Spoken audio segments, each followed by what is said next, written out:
أشهد أن لا إله إلا الله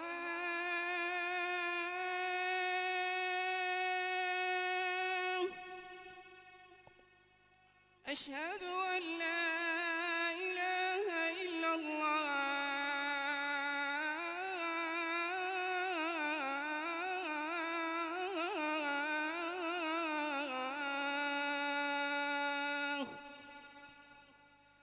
أشهد أن محمد رسول الله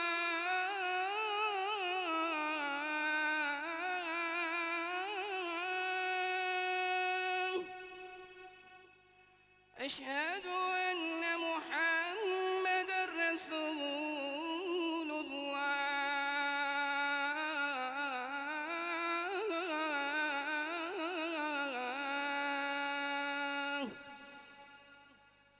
حي على الصلاة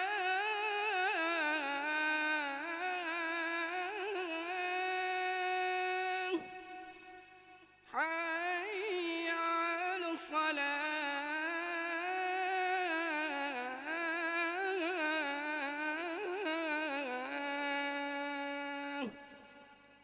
حي على الفلاح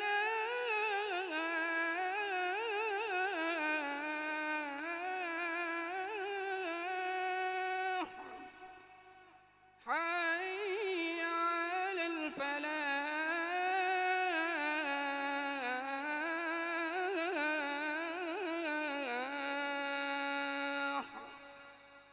الله أكبر الله أكبر لا إله إلا الله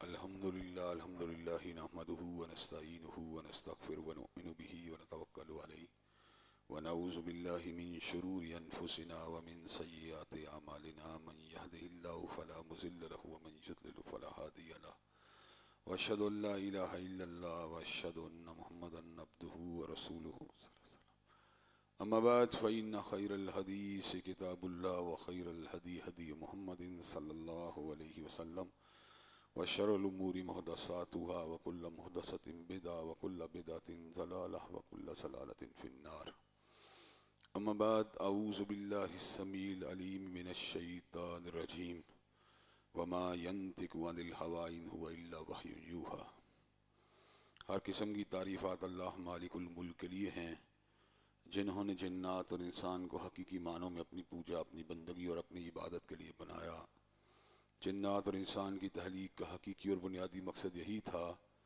کہ وہ بارگاہ رب العالمین میں آیا کریں اپنی جبین نیاز کو مالک کائنات کی بارگاہ میں آ کے جھکایا کریں اپنے دست سوال کو کبریا کی بارگاہ میں آ کے پھیلایا کریں اپنی کمر کو حالت رکوع میں اس کی بارگاہ میں آ کے ہم کیا کریں اسی کی تکبیر کی صداؤں کو بلند کیا کریں اسی کی تحلیل کے آوازوں کو اجاگر کیا کریں اور اس ہی کی تسبیح گیت گایا کریں چنانچہ ارشاد ہوا وما خلقت الجن والانس الا لیعبدون اور میں نے نہیں بنایا جنات اور انسان کو مگر اپنی پوجا اپنی بندگی اور اپنی عبادت کے لیے حمد و ثنا کے بعد عرب عرب انگنت اور بے شمار درود و سلام ہوں اس ہستی اقدس و مقدس پر کہ جن کا نام نامی اور اسم گرامی محمد کریم صلی اللہ علیہ وآلہ آلہ وصحبہ وبارک وسلم ہے اللہ رب العزت نے کائنات کے امام علیہ الصلوۃ والتسلیم کو اہل کائنات کی ہدایت اور ان کی رہنمائی کے لیے مبعوث فرمایا اور آپ کی ذات بابرکات کے ذریعے اہل کائنات کی ہدایت ان کی رہنمائی کا خوب بندوبست فرمایا اللہ تبارک و تعالیٰ نے چونکہ آپ کو کائنات کا آخری الہامی اور ناطق وحی قائد بنا کے بھیجا تھا اس لیے اللہ تبارک و تعالیٰ نے طرح طرح کی خصوصیات اور گوناگوں قسم کی صفات کو آپ کی ذات اقدس و مقدس کا حصہ بنا دیا تھا اور ان تمام باتوں سے بڑھ کر یہ کہ میرے آقا کی زندگی میں کوئی صبح ہو کوئی شام کوئی رات دکھوں کی کوئی گھڑی اور خوشیوں کا لمحہ ایسا نہیں آیا جب مالک کائنات نے اپنی تائید، اپنی نصرت اور اپنی حمایت کاملہ کو آپ کے شامل حال نہ فرمایا ہو، اور ان تمام باتوں سے بڑھ کر یہ کہ عرض کر اپنی آخری کتاب حمید کو سید العرب والعجم، امام المتقین والابرار، حضرت اشرف الانبیاء والمرسلین، جناب خاتم النبیین حضرت محمد کریم صلی اللہ علیہ وسلم کے قلب اطہر پہ نازل فرما دیا تھا۔ یہ کتاب علم کا، حکمت کا، دانائی کا، ہدایت کا، سعادت کا، روشنی کا ایک سمندر ہے۔ جو بندہ اس سے جڑ جاتا ہے وہ کامیاب ہو جاتا ہے، اور جو بندہ اس سے دور ہوتا ہے وہ ناکام اور نامراد ہو جاتا ہے۔ من اعرض عن ذکری فإن له معیشۃ ضنکا، اللہ تبارک و تعالیٰ خود اعلان فرماتے ہیں جو میرے ذکر سے یا میری نصیحت سے روگردانی کرے گا میں اس کے جیون کو تنگ کر دوں گا۔ وَنَحْشُرُهُ يَوْمَ الْقِيَامَةِ اعمىٰ، اور قیامت دن اندھا کر دوں گا۔ وہ کہے گا ربی لما حشرتنی اعمىٰ، اے میرے پروردگار تو نے مجھے اندھا کیوں کیا؟ کہا کذالک اتتک آیاتنا فنسیتها وکذالک اليوم تنسیٰ، میں نے اپنی آیات تیرے پاس بھیجی تھیں تیری ہدایت کے لیے، تیری نصیحت کے لیے، تیرے غور و فکر کے لیے، فنسیتها، لیکن تو نے ان کو فراموش کر دیا۔ وکذالک اليوم تنسیٰ، اور آج کے دن میں بھی تجھے فراموش کر رہا ہوں۔ حضرات گرامی قدر، کتاب اللہ کے ساتھ چمٹ جانا یہ بہت ہی بڑی کامیابی اور سعادت کی بات ہے۔ دنیا میں سب سے افضل کتاب قرآن ہے، دنیا میں سب سے افضل مقام مسجد ہے۔ مسجد سے جڑ جائیں، قرآن سے جڑ جائیں، اللہ آپ کو ضائع نہیں ہونے دے گا۔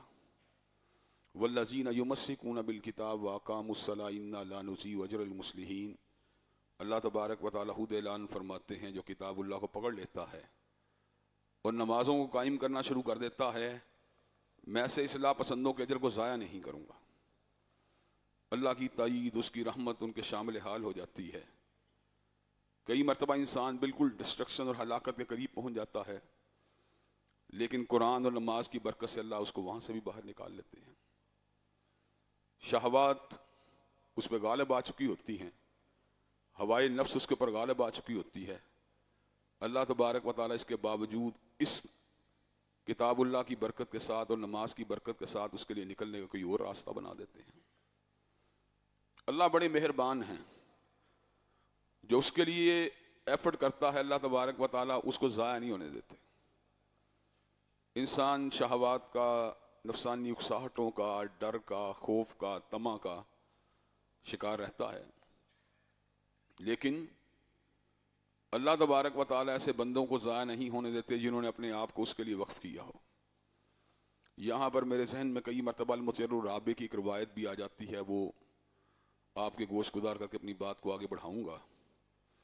بنی اسرائیل کا ایک زاہد تھا، اس نے اللہ تبارک و تعالیٰ کی بڑی پوجا کی، 60 سال تک بندگی کی۔ سستانے کے لیے اپنے خیمے سے باہر نکلا، ہریالی اور سبزے کے اندر، تو شیطان عورت کے روپ میں اس کے سامنے آ گیا۔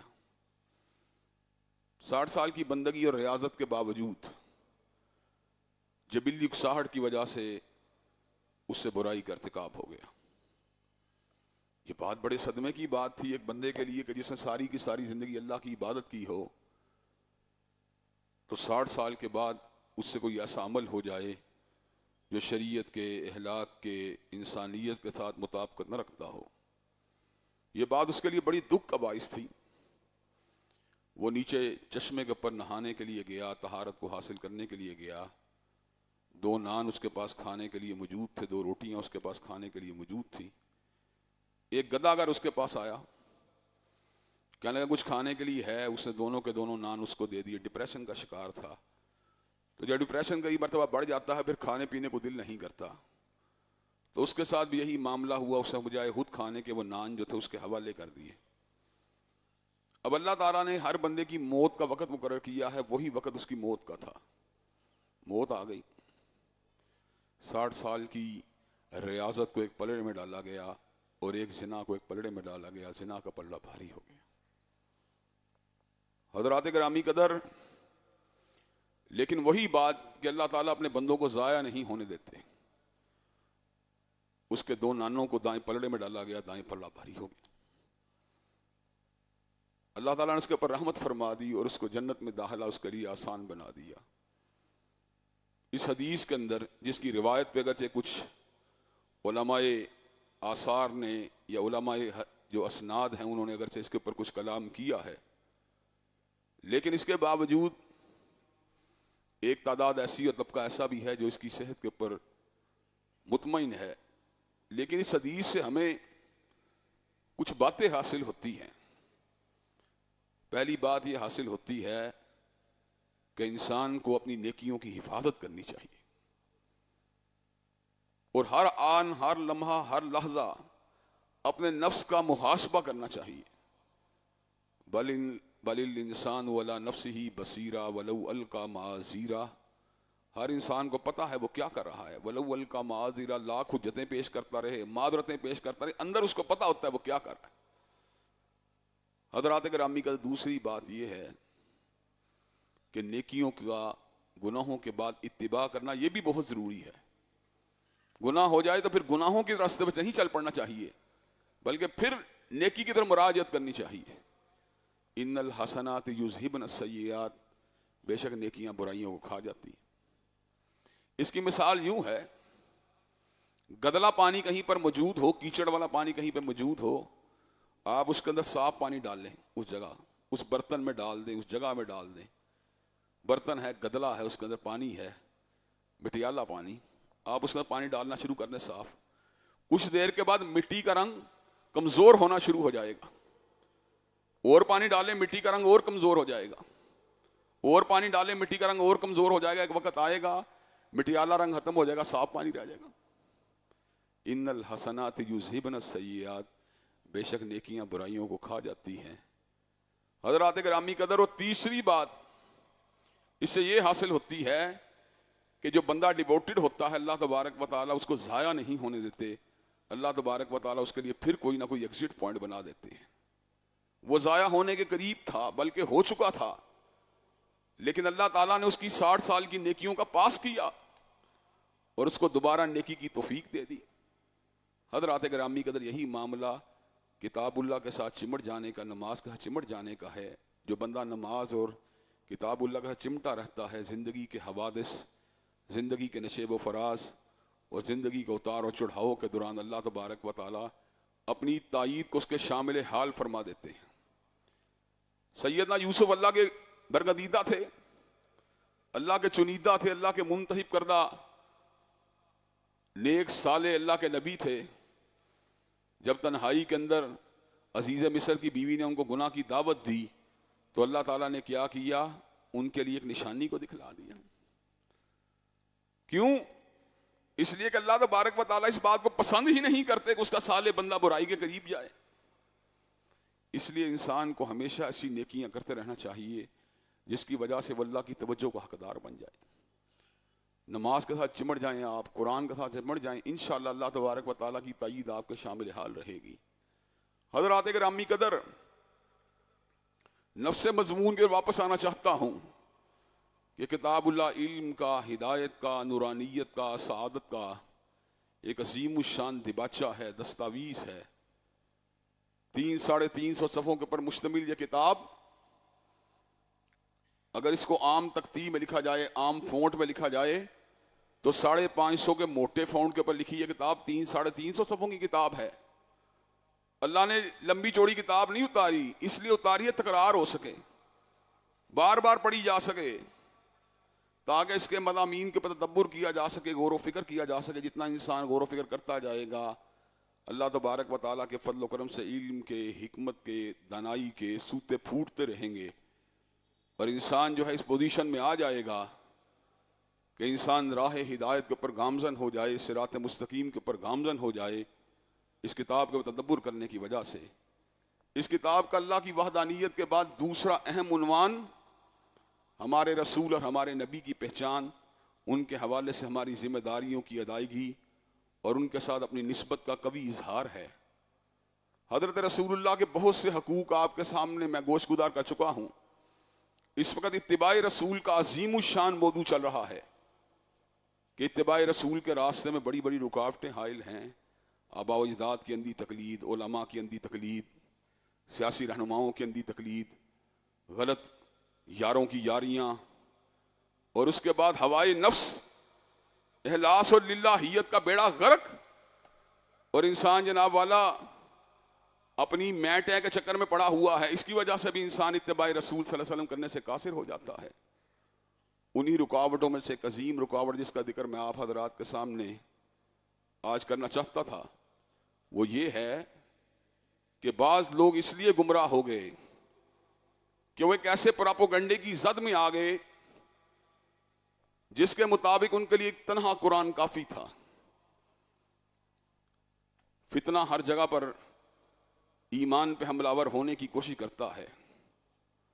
علماء حق جو ہوتے ہیں ان کی یہ ذمہ داری ہوتی ہے فتنے کی طرف انسانوں کی نشاندہی کریں.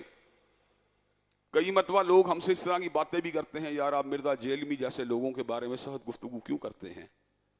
میں نے کہا اس لیے کرتے ہیں کہ اگر آپ کے دل میں کسی صحابی کے بارے میں بدگمانی پیدا ہو گئی، یا اس کے ایمان کے بارے میں شک و شبہ پیدا ہو گیا، یا آپ نے کسی صحابی کو معاذ اللہ بے ایمان سمجھ لیا، تو اللہ تعالیٰ کے سامنے کیا منہ دکھلائیں گے؟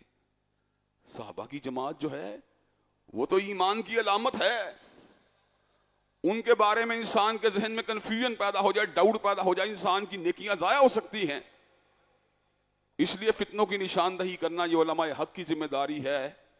کئی مرتبہ لوگ یہ بھی چاہتے ہیں کمپرومائز ہونا چاہیے. کمپرومائز چھوٹی موٹی باتوں پہ تو ہو سکتا ہے، لیکن فتنے کے اوپر کمپرومائز کیوں کر ہو سکتا ہے؟ حضرات گرامی قدر، وہ فتنے جو اتباع رسول صلی اللہ علیہ وسلم کے راستے میں حائل ہیں، ان میں سے ایک بڑا فتنہ یہ بھی ہے مجرد قرآن کو اپنے لیے کافی سمجھنا اور اپنے آپ کے بارے میں یہ گمان کرنا تنہا قرآن مجید کو پکڑ کر میں ہدایت کے راستے پہ چل نکلوں گا. حضرات، جو تنہا قرآن مجید کو پکڑنے کی بات کرتا ہے اس کو ہدایت نہیں مل سکتی، اس لیے کہ اللہ نے یہ باتیں کہی ہیں لَقَدْ كَانَ لَكُمْ فِي رَسُولِ اللَّهِ أُسْوَةٌ حَسَنَةٌ. تم سب لوگوں کے لیے رسول اللہ کی زندگی بہترین نمونہ ہے. اللہ نے یہ باتیں کہی ہیں من یطیع الرسول فقد اطاع اللہ. جس نے رسول اللہ کی بات کو ماننا اس نے اللہ کی بات کو ماننا. اللہ نے یہ بات کہی ہے قُلْ إِن كُنتُمْ تُحِبُّونَ اللَّهَ فَاتَّبِعُونِي يُحْبِبْكُمُ اللَّهُ. اگر تم اللہ سے پیار کرتے ہو رسول اللہ کی اتباع کیا کرو، اللہ تم سے محبت کرنے لگے گا. اللہ نے یہ باتیں کہی ہیں فَإِن تَنَازَعْتُمْ فِي شَيْءٍ فَرُدُّوهُ إِلَى اللَّهِ وَالرَّسُولِ. اگر تمہارا کوئی تنازع ہو جائے تو اللہ رسول کے واپس پلٹ جاؤ. رسول اللہ صلی اللہ علیہ وسلم نے کیا ڈیلیور کیا؟ یہ ایک اشکال ہے جو منکرین حدیث لوگوں کے دلوں میں پیدا کرتے ہیں. وہ کہتے ہیں رسول اللہ نے قرآن کو ڈیلیور کیا، بات ختم. حضرات گرامی قدر، قرآن مجید کو رسول اللہ نے ڈیلیور نہیں کیا، بلکہ اس کی مراد، اس کے مقصود اور اس کے مطالب سے بھی لوگوں کو آگاہ کیا ہے. اللہ نے قرآن مجید میں اعلان فرما دیا وَأَنزَلْنَا إِلَيْكَ الذِّكْرَ لِتُبَيِّنَ لِلنَّاسِ مَا نُزِّلَ إِلَيْهِمْ. ہم نے آپ کے اوپر قرآن اس لیے اتارا تاکہ آپ لوگوں کو بیان کر دے جو ان کی طرف اتارا گیا ہے. قرآن مجید کے مضامین بہت سے ایسے ہیں جن کو فقط قرآن مجید کے تناظر میں نہیں سمجھا جا سکتا. قرآن مجید کی ایک آیت دوسری آیت کی تفسیر کرتی ہے، قرآن کا ایک حصہ دوسری آیت کو واضح کرتا ہے، لیکن اس کے ساتھ ساتھ قرآن مجید کی کامل توضیح کے لیے ہمیں حضرت رسول اللہ کے سگے پلٹنے کی ضرورت ہوتی ہے. حضرات گرامی قدر، آپ کے سامنے ایک دو مثالوں کو رکھ کے اپنی بات کو آگے بڑھاتا ہوں. قرآن مجید میں اللہ تبارک و تعالیٰ نے ابو لہب کا ذکر کیا. فرمایا تبت یدا ابی لہب وتب ما اغنی عنہ مالہ وما کسب سیصلی نارا ذات لہب. اللہ تبارک و تعالیٰ فرماتے ہیں ابو لہب کے ہاتھ ٹوٹ جائیں، اس کا مال، اس کا کاروبار اسے کسی کام نہیں آیا. سیصلی نارا ذات لہب، اس کو آگ کا مزہ چکھنا پڑے گا. وامرأتہ حمالۃ الحطب، اس کی بیوی بھی گمراہ ہے. فی جیدہا حبل من مسد، اس کے گلے میں قیامت کا دن آگ کا ہار ہوگا، مونج کی رسی ہوگی. ابو لہب کون تھا؟ کیا قرآن مجید آپ کو اس کی تفصیل بتلائے گا؟ قرآن نہیں بتلائے گا. تاریخ اور احادیث طیبہ ہمیں یہ بات بتلائیں گی کہ ابو لہب حضور کا سگا چچا تھا، عداوت پہ تلا ہوا تھا، ایمان کے راستے سے اکھڑ چکا تھا، حضرت رسول اللہ کا معاند تھا، آپ کے بارے میں طرح طرح کی غلط قسم کی ہردہ سرائی کیا کرتا تھا۔ قرآن مجید کے تنہا مطالعے سے ابو لہب کی شخصیت کا تعین نہیں کیا جا سکتا۔ اس کی شخصیت کا تعین کرنے کے لیے ہمیں احادیث طیبہ پلٹنے کی ضرورت ہے۔ حضرات گرامی قدر، قرآن مجید میں اللہ تبارک و تعالیٰ نے اصحاب الفیل کا ذکر کیا، وہ ہاتھیوں کا لشکر جس کا قائد ابرہہ تھا، جو بیت اللہ کی پسندیدگی جو اللہ نے عوام میں رکھی تھی یا لوگ جو اس کے رجوع کرتے تھے اس سے بڑا حاسد تھا، وہ جو بیت اللہ کو گرانا چاہتا تھا اور اس کے مد مقابل اپنے علاقے کے اندر ایک نیا گھر بنانا چاہتا تھا۔ حضرات گرامی کا اللہ تبارک و تعالیٰ نے ایک سورت فیل پوری کی پوری اس کے بارے میں اتاری اور اس کے جرائم کا ذکر کیا اور اس عذاب کا ذکر کیا جو اللہ نے اس کے اوپر مسلط کر دیا۔ الم تر کیف فعل ربک باصحاب الفیل الم یجعل کیدہم فی تضلیل وارسل علیہم طیرا ابابیل۔ اللہ نے اس بات کا ذکر کیا، میں نے اصحاب الفیل کے ساتھ کیا کیا، کیا میں نے ان کے مکر کو پلٹا کے نہیں رکھ دیا، کیا میں نے ان کے اوپر پرندوں کے جھنڈوں کو نہیں بھیجا جنہوں نے ان کو رمی کر کے پتھروں کی بارش کر کے ان کو بسی ہوئی گھاس کی مانند کر دیا، گھاس کے بھوسے کی مانند کر دیا، بھوسا بنا دیا۔ حضرات گرامی قدر، یہ ابرہہ کا واقعہ آپ کو اس کی ڈیٹیل قرآن میں نہیں ملے گی، آپ کو اس کی ڈیٹیل کے لیے احادیث طیبہ کی طرف پلٹنا پڑے گا۔ احادیث طیبہ میں آپ کو اس مجرم کا بھی ذکر ملے گا، اس کے جرم کی سنگینی کا بھی ذکر ملے گا اور اس سزا کا بھی ذکر ملے گا جس کو اللہ تبارک و تعالیٰ نے اس کے لیے مقرر فرما دیا۔ حضرات گرامی قدر، بات کو آگے بڑھانا چاہتا ہوں۔ اللہ نے قرآن مجید میں اس بات کا ذکر کیا، حافظوا علی الصلوات والصلاۃ الوسطی وقوموا للہ قانتین، نمازوں کی حفاظت کرو، خصوصیت سے درمیانی نماز کی حفاظت کرو۔ درمیانی نماز کون سی نماز ہے؟ قرآن مجید ہم کو نہیں بتلائے گا، احادیث طیبہ سے ہم کو یہ سبق ملے گا۔ درمیانی نماز سے مراد عصر کی نماز ہے۔ فجر کی رکعتیں کہاں ہیں یہ ہمیں قرآن نہیں بتلائے گا، احادیث طیبہ سے سبق حاصل ہوگا۔ ظہر کی رکعتیں کتنی ہیں یہ ہمیں بات قرآن نہیں بتلائے گا، احادیث طیبہ سے ہمیں یہ فہم حاصل ہوگا۔ عصر کی رکعتیں کتنی ہیں یہ بات ہمیں قرآن نہیں بتلائے گا، مغرب کی رکعتیں کتنی ہیں ہمیں یہ قرآن نہیں بتلائے گا، عشاء کی رکعتیں کتنی ہیں ہمیں قرآن نہیں بتلائے گا۔ قرآن یہ تو بتلائے گا قد افلح المؤمنون الذین هم فی صلاتهم خاشعون، وہ مومن کامیاب ہیں جو اپنی نمازوں میں خشیت کو اختیار کرنے والے ہیں۔ لیکن نماز میں قیام پہلے ہوتا ہے کہ رکوع پہلے ہوتا ہے، رکوع پہلے ہوتا ہے کہ سجدہ پہلے ہوتا ہے، یہ ہمیں قرآن نہیں بتلائے گا۔ اس لیے کہ اللہ تبارک و تعالیٰ نے جب قرآن مجید کا نزول فرمایا کسی زمین کے ٹکڑے کے اوپر نہیں کیا، تختیوں کی شکل میں نہیں کیا۔ اللہ نے قرآن مجید کو اگر اتارا تو سینہ مصطفیٰ پہ اتارا تھا اور ساتھ ہی ثمر کا بھی اعلان فرما دیا، وَأَنزَلْنَا إِلَيْكَ الذِّكْرَ لِتُبَيِّنَ لِلنَّاسِ مَا نُزِّلَ إِلَيْهِمْ، ہم نے آپ کے اوپر کلام اللہ کا نزول فرما دیا تاکہ آپ لوگوں کو اس کے بارے میں بیان کریں جو اس کے اندر حکم دیا گیا ہے۔ حضرات گرامی قدر، اللہ تبارک و تعالیٰ نے قرآن نے زکوٰۃ کا حکم دیا لیکن اس کے نصاب کا ذکر نہیں کیا، اس کی کمیت کا، اس کی کیفیت کا ذکر نہیں کیا، اس کے تناسب کا ذکر نہیں کیا۔ زکوٰۃ آپ کو ادا کرنا ہوگی اگر آپ 7.5 تولے کے مالک ہوں گے یا 52 تولے چاندی کے مالک ہوں گے۔ حضرات گرامی قدر، اس کے بعد کتنی ادا کرنا ہوگی؟ یہ زکوٰۃ 7% ہے کہ 5% ہے؟ 5% ہے کہ 3% ہے؟ 3% ہے کہ 2.5% ہے؟ حضرات گرامی قدر، یہ بات ہمیں قرآن نہیں بتلائے گا، یہ بات اگر ہمیں کوئی ہستی بتلائے گی تو حضرت رسول اللہ صلی اللہ علیہ وسلم کی ہستی بتلائے گی۔ حضرات گرامی قدر، اللہ تبارک و تعالیٰ نے قرآن مجید میں اس بات کا ذکر کیا، الحج اشہر معلومات، حج کے مہینے معلوم ہیں۔ معلوم ہے کون سے مہینے ہیں؟ حج کا مہینہ محرم ہے، صفر ہے، ربیع الاول ہے، ربیع الثانی ہے۔ حج کے مہینے معلوم ہیں۔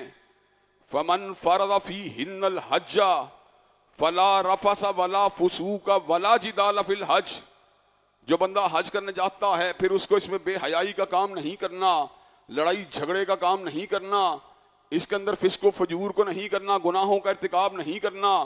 حضرات گرامی قدر، حج کے مہینے کون سے ہیں؟ ہمیں حج کے مہینوں کا پتہ بتلا دیا، سیدنا مصطفیٰ نے پتہ بتلا دیا صلی اللہ علیہ وسلم. آپ نے کہا جو شوال کے مہینے میں، ذیقعد کے مہینے میں، ذی الحج کے مہینے میں حج کا احرام باندھے وہ حاجی ہے. حضرات گرامی قدر، ذی الحج جو اس مہینے کا نام ہے جس میں حج کیا جاتا ہے.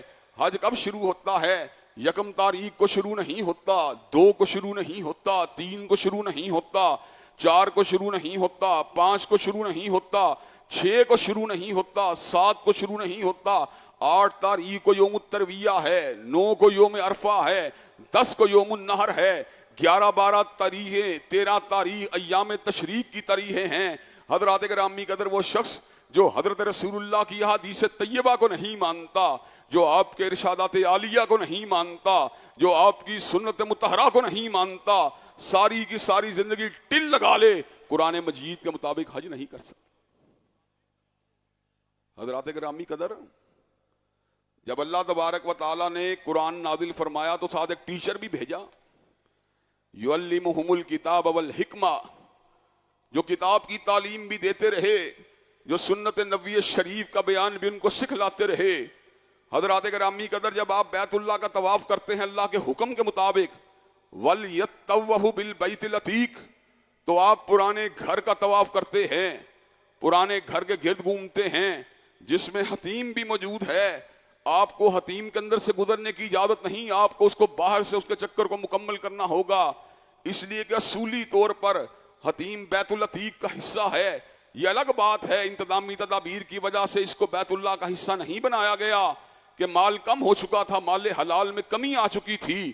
اب اس کو جب دوبارہ موقع ملا تو حضرت رسول اللہ صلی اللہ علیہ وسلم نے اس کو دوبارہ تعمیر نو میں اس کا حصہ نہیں بنایا، لیکن جو طواف کے احکامات اس میں اس کو شامل کیا. طواف ایک عمومی اعتبار سے اس کیفیت کا نام ہے جس میں آپ ایک چکر کو مکمل کرتے ہیں، سٹارٹنگ پوائنٹ سے سٹارٹنگ پوائنٹ پہ واپس آنا، یہ طواف کہلاتا ہے. حضرات گرامی کا، لیکن اب ذرا ایک بات پر غور کیجئے، اللہ نے کلام اللہ میں اس امر کا اعلان فرما دیا، ان الصفا والمروہ من شعائر اللہ فمن حج البیت او اعتمر فلا جناح علیہ ان یطوف بہما.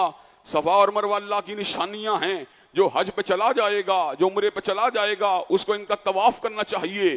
حضرات گرامی قدر، بیت اللہ کا طواف تو شروع ہوتا ہے حجر اسود سے گھوم کے حجر اسود کے اوپر آنے سے ایک چکر مکمل ہوتا ہے، لیکن حضرات گرامی قدر صفا مروہ کا طواف کس طرح مکمل ہوتا ہے؟ صفا سے مروہ سے گھوم کے صفا پہ آنے کو اصولی یا عقلی طور پہ ایک چکر کہنا چاہیے، لیکن حضرت رسول اللہ نے بتلا دیا صفا سے مروہ پہ جانا ایک چکر کا نام ہے، اور مروہ سے صفا پہ آنا دوسرے چکر کا نام ہے، اور پھر صفا سے مروہ پہ جانا یہ تیسرے چکر کا نام ہے. یہ جو آدھا چکر کو پورا طواف قرار دیا، یہ کس نے قرار دیا؟ یہ حضرت رسول اللہ نے قرار دیا. حضرات گرامی قدر، صفا اور مروہ کے درمیان چکر کتنے ہونے چاہیے؟ 1 ہونا چاہیے کہ 3 ہونے چاہیے، 5 ہونے چاہیے کہ 7 ہونے چاہیے، 9 ہونے چاہیے کہ 11 ہونے چاہیے؟ اس کا پتہ تنہا قرآن سے نہیں چل سکتا، اس کے لیے معلم انسانیت کے سوائے کامل کی ضرورت ہے، حضرت رسول اللہ کی حدیث طیبہ کی ضرورت ہے، آقا علیہ السلام کی سنت مطہرہ کی ضرورت ہے. اسی لیے اللہ نے اس امر کا اعلان فرما دیا، یا ایھا الذین آمنوا اطیعوا اللہ واطیعوا الرسول واولی الامر منکم. بات مانا کرو، اللہ کی مانا کرو، حضرت رسول اللہ کی مانا کرو، علماء حق سے بھی مشورہ طلب کیا کرو، ان کی بات کو بھی مان لیا کرو. فَإِن تَنَازَعْتُمْ فِي شَيْءٍ، لیکن اگر عالم کی بات سمجھ میں نہیں آتی، عالم کی بات دل میں نہیں اترتی، فَرُدُّوهُ إِلَى اللَّهِ وَالرَّسُولِ، دوبارہ اللہ رسول واپس آ جاؤ، واپس آ جاؤ، دوبارہ ان کی رہنمائی سے استفادہ کرو. حضرات گرامی قدر، دین اس کی حقیقت کو سمجھنے کے لیے ہمیں کتاب اللہ اور سنت نبوی شریف سے بیک وقت تمسک کو اختیار کرنے کی ضرورت ہے. حضرات، جب بندہ مر جاتا ہے تو ہندو اس کی لاش کو مرگٹ کے اوپر لے جاتے ہیں، آگ لگا دیتے ہیں، عیسائی قبرستان میں دفن کر دیتے ہیں. مسلمان کیا کرتا ہے؟ مسلمان میت کو غسل دینے کے بعد اس کو کفنا کر مسجد میں لے کے آ کے یا غیر مسجد میں کسی کھلے مقام کے اوپر جنازہ گاہ میں لے کر اس کا جنازہ پڑھتا ہے. جنازہ پڑھنے کے بعد اس کو قبر میں اتارتا ہے، صندوقی قبر ہو یا بغلی قبر ہو، دونوں طرح ٹھیک ہے۔ حضرات گرامی قدر، جو قرآن مجید کی آیات بینات کو تو مانتے ہیں لیکن حضرت رسول اللہ کے اسوہ کامل کو نہیں مانتے، نہ میت کو غسل دے سکتے ہیں، نہ کفنا سکتے ہیں، نہ جنازے کو پڑھا سکتے ہیں، نہ دفنا سکتے ہیں۔ کیسے دفنائیں گے؟ کیا قرآن مجید نے دفنانے کا حکم دیا؟ کیا قرآن مجید نے غسل کا حکم دیا؟ کیا قرآن مجید نے کفنانے کا حکم دیا؟ اپنے یوم ولادت سے لے کر یوم وفات تک ہم حضور علیہ السلام کی احادیث طیبہ کے محتاج ہیں۔ ہم ان کی احادیث طیبہ کے بغیر زندگی گزارنے کے پر قادر نہیں ہیں۔ حضرات، آج آپ لوگ داڑھی کو رکھے ہوئے ہیں، یہ داڑھی کا حکم کہاں پہ آیا ہے؟ کیا حدیث طیبہ میں آیا ہے یا قرآن مجید کی آیات بینات میں آیا ہے؟ آج آپ اپنی تہمتوں کو اٹھائے ہوئے ہیں، تہمت کو اٹھانے کا حکم یا ٹہنے ننگے رکھنے کا حکم کیا قرآن مجید کی آیات بینات میں آیا ہے یا حدیث طیبہ میں آیا ہے؟ حضرات گرامی قدر، آج ہماری بیٹیاں، ہماری بیویاں، ہماری بہویں نقاب کو پہنتی ہیں، حجاب کو اوڑھتی ہیں، اگرچہ اس کے بارے میں حکم جو ہے سورہ نور کی آیات بینات میں آئے ہیں یا سورہ احزاب کی آیات بینات میں آئے ہیں، لیکن وہ کون سی توضیح ہے جو اس کو بالکل واضح کر دیتی ہے کہ عورت کا لباس، جلباب، اس کی کیفیت کیا ہونی چاہیے؟ یہ بات اگر ہم کو حاصل ہوئی تو احادیث طیبہ کے متن ان کے مطالعے سے حاصل ہوئی ہے۔ حضرات گرامی قدر، ہم یہ بات کہنے میں حق بجانب ہیں کہ لڑکی کا جب شادی کا وقت آتا ہے، جہاں پر اس کی رضامندی کی ضرورت ہوتی ہے، جہاں پر شوہر کے ایجاب و قبول کی ضرورت ہوتی ہے، وہاں پر ولی کی اجازت کی بھی ضروری ہوتی ہے۔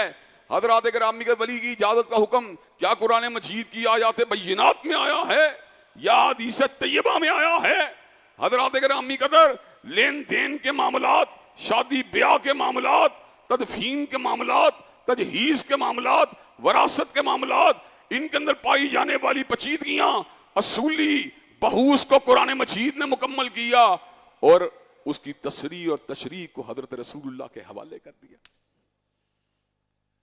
حضرات گرامی قدر، اصل اختلاف جو باطل فرقوں اور اہل سنت کے درمیان ہے وہ یہی ہے، یہ اصولی اختلاف یہی ہے کہ مرزائیوں کے نزدیک غلام محمد قادیانی قرآن ناطق ہے اور بہائیوں کے نزدیک حسین علی مازندانی قرآن ناطق ہے اور بابیوں کے نزدیک علی محمد باب قرآن ناطق ہے، اور حضرات گرامی قدر شیعہ احباب کے نزدیک ان کے ائمہ اثنا عشریہ جو ہیں وہ قرآن مجید کی تشریح و توضیح کے مکمل طور پہ مجاز ہیں، لیکن اللہ کے فضل و کرم سے یہ اعزاز اگر حاصل ہوا اہل سنت اور اہل الحدیث کو حاصل ہوا، جنہوں نے اس بات کو واضح کر دیا قرآن مجید کی آیات بینات کی تشریح و توضیح کا حق اگر کسی کو حاصل ہے، عبداللہ کے لہتے جگر کو حاصل ہے، آمینہ کے نور نظر کو حاصل ہے، حضرت سیدنا بشیر کو حاصل ہے،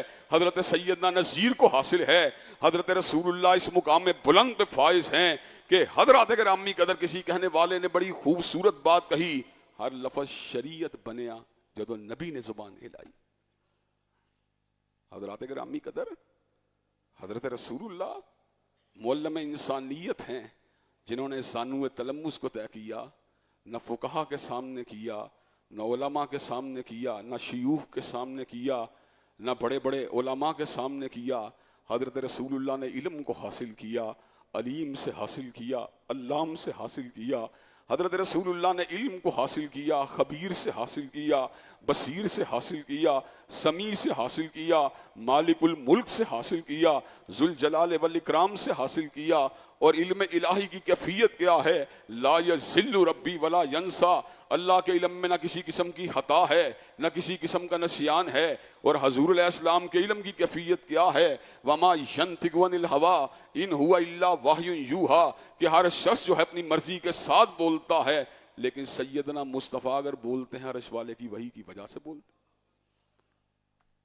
وما كنت تتلو من قبله من كتاب ولا تخطه بيمينك اذا لارتاب المبطلون بل هو آیات بینات فی صدور الذین اوتوا العلم.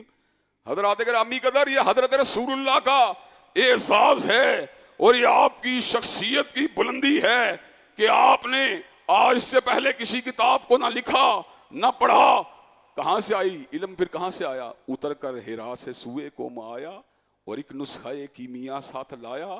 مسیح خام کو جس نے کندن بنایا، کھرا اور کھوٹا الگ کر دکھایا. پھر کیا مقام حاصل ہوا؟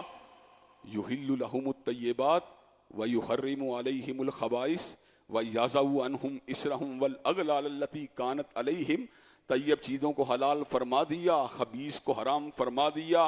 ویضع عنہم اسرہم والاغلال التی کانت علیہم. جاہلیت کے توقوں کو گلوں سے اتار دیا، جاہلیت کے بوجھوں کو انسانوں سے اٹھا لیا. حتیٰ کہ پنڈت ہری چند اختر جیسے لوگوں کو بھی یہ بات کہنا پڑی، کس نے ذروں کو اٹھایا اور صحرا کر دیا، کس نے قطروں کو ملایا اور دریا کر دیا، اور آدمیت کا غرض ساما مہیا کر دیا، اور ایک عرب نے آدمی کا بول بالا کر دیا. حضرات گرامی قدر، حضرت رسول اللہ مطاع مطلق ہیں، حضرت رسول اللہ امام قطعی ہیں، حضرت رسول اللہ جنت میں جانے کی سب سے بڑی علامت اور جنت کے جانے والے سب سے بڑے مینارہ نور ہیں. حضرات گرامی قدر، حضرت رسول اللہ کو جو بائے پاس کرے گا اس کو جنت نہیں مل سکتی، جو آپ کو بائے پاس کرے گا اس کو سعادت نہیں مل سکتی، جو آپ کو اگنور کرے گا نعوذ باللہ من ذالک ثم نعوذ باللہ من ذالک اس کو ہدایت نہیں مل سکتی. حضرات گرامی قدر، حضرت رسول اللہ خود اعلان فرماتے ہیں کل امت یدخلون الجنہ الا من ابا. ہر شخص جنت میں چلا جائے گا مگر وہ جنت میں نہیں جا سکتا جس نے جنت میں جانے سے خود انکار کر دیا. آقا سے پوچھا گیا قیل ومن ابا، کہ آقا جنت میں جانے سے کون انکار کر سکتا ہے؟ حریر و دیبا کے جو ہیں لباس کو پہننے سے کون انکار کر سکتا ہے؟ غلمان کی خدمت سے کون انکار کر سکتا ہے؟ حضرت رسول اللہ نے کمال الفاظ کہے، کہا من اتانی فقط دخل الجنہ ومن اسانی فقط ابا. جس نے میری بات کو ماننا وہ جنتی ہے، ومن اسانی فقط ابا، اور جس نے میری بات کو ماننے سے انکار کیا گویا اس نے خود جنت میں جانے سے انکار کر دیا. حضرات اس ضمن میں کاہری بات کر کے اپنی بات کو وائنڈ اپ کروں گا. فتنہ انکار حدیث اس کا پائنیئر برے صغیر کا غلام محمد پرویز تھا. تو غلام محمد پرویز نے کہا قرآن مجید ایک متحرک اور آفاقی کتاب ہے جس کی تشریح کو اگر حضرت رسول اللہ پہ چھوڑ دیا جائے تو یہ ایک زمانے تک محدود رہ جائے گی. کم بخت کو اس بات کا نہیں پتا تھا کہ حضرت رسول اللہ کی وزڈم آفاقی ہے، آپ کی وزڈم یونیورسل ہے، اور وہ کائنات کے ہر زمان و مکان کے لیے آپ کی ذات رہنما ہے. کہا پھر لوگ کیسے پہچانیں گے قرآن کا اصل مطلوب کیا ہے؟ کہا مرکز ملت سے رجوع کیا جائے، یعنی ادارہ طلوع اسلام کے دفتر سے رجوع کیا جائے. ادارہ طلوع اسلام بتلائے گا کہ اس قرآن مجید کا اب موجودہ حالات میں مطلب یہ ہے. تو اس کے اوپر غلام پرویز نے ایک تفسیر بھی لکھی جس کا مقصد یہ تھا کہ لوگوں کو سمجھایا جائے کہ قرآن مجید کو سمجھنے کے لیے قرآن ہی کافی ہے، حدیث کی ضرورت نہیں. تو پتہ کتنی جلدوں میں تفسیر لکھی؟ 9 جلدوں کے اندر. 9 جلدوں کے اندر اس نے اپنے جو باطل تخیلات تھے اس کے اندر اسے پروئے اور لوگوں کے سامنے رکھے. ایک بندے نے اس کو کمال خط لکھا جو سنہری حروف سے لکھنے کے قابل ہے. کہا قرآن مجید کو قرآن کی آیات بینات کی روشنی میں سمجھنے کے لیے ہمیں یہ بات سمجھ میں آئی کہ اکیلا قرآن کافی نہیں بلکہ 9 جلدوں میں آپ کی تفسیر کو پڑھنا پڑے گا.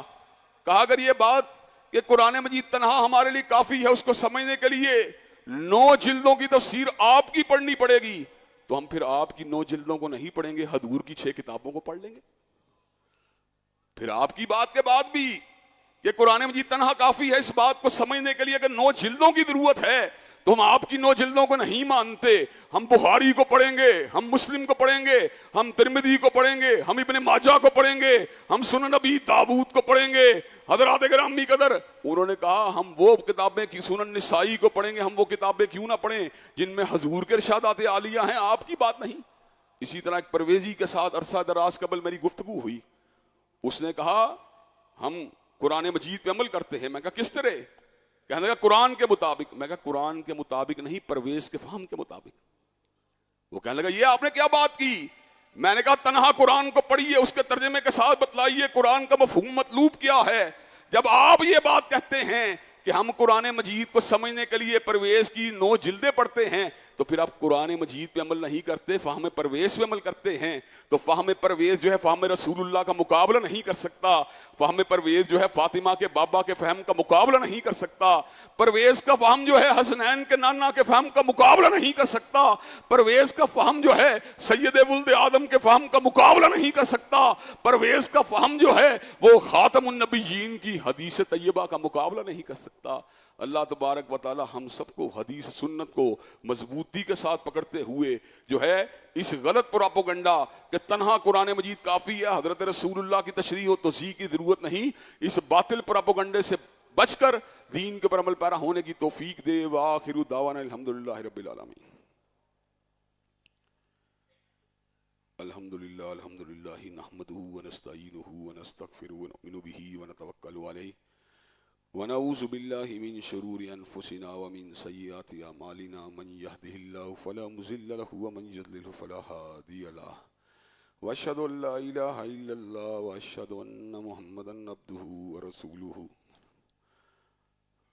اما بعد فإن خیر الحدیث کتاب اللہ وخیر الہدی ہدی محمد صلی اللہ علیہ وسلم، وشر الامور محدثاتها وَكُلَّ مُحْدَثَةٍ بِدْعَةٍ وَكُلَّ بِدْعَةٍ ضَلَالَةٍ وَكُلَّ ضَلَالَةٍ فِي النَّارِ۔ حضرات گرامی قدر، اتباع رسول کامیابی کا سینہ ہے، اور اتباع رسول غیر مشروط ہونی چاہیے، اس لیے کہ حضرت رسول اللہ انسانوں کے امام ہیں، اور آپ کی حدیث اقوال کی امام ہے، اور آپ کی عقل عقول کی امام ہے۔ ہر شخص ٹھوکر کھا سکتا ہے، لیکن رب نے غلطی سے پاک اگر کسی کو بنایا ہے تو مصطفیٰ علیہ السلام کو بنایا ہے۔ حضرات گرامی قدر، کئی لوگ ایسا پراپوگنڈا کرتے ہیں کہ ہمارے لیے تنہا قرآن کافی ہے، لیکن یہ حقیقت نہیں ہے۔ قرآن مجید کی آیات بینات جن کا تعلق نماز کے ساتھ ہو، زکوٰۃ کے ساتھ ہو، روزے کے ساتھ ہو، حج کے ساتھ ہو، ان کو سمجھنے کے لیے حضرت رسول اللہ کے ارشادات عالیہ کی ضرورت ہے۔ خود قرآن مجید نے یہ بات واضح کر دی کہ آپ کا اسوہ کامل ہے، اور آپ کی اتباع اللہ کی محبت کے حصول کا ذریعہ ہے، اور جس نے آپ کی اطاعت کی اس نے اللہ کی اطاعت کی۔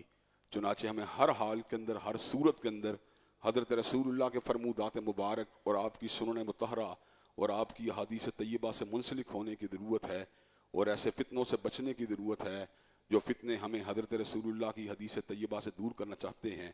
انسان کے یوم ولادت سے لے کر یوم وفات تک، عقیقے سے لے کر سر موڑنے تک، اور سر موڑنے سے لے کے نکاح تک، اور نکاح سے لے کے جنازے تک، ہم ہر جگہ کتاب اللہ کے ساتھ ساتھ سنت نبوی شریف کے بھی محتاج ہیں۔ اللہ تبارک و تعالی ہمیں کتاب و سنت کے اوپر صحیح طور پر عمل پیرا ہونے کی توفیق دے۔ ان اللہ یامر بالعدل والاحسان وایتاء ذی القربى وینہی عن الفحشاء والمنکر والبغی سبحان ربک رب العزۃ عما یصفون والسلام علی المرسلین والحمد للہ رب العالمین۔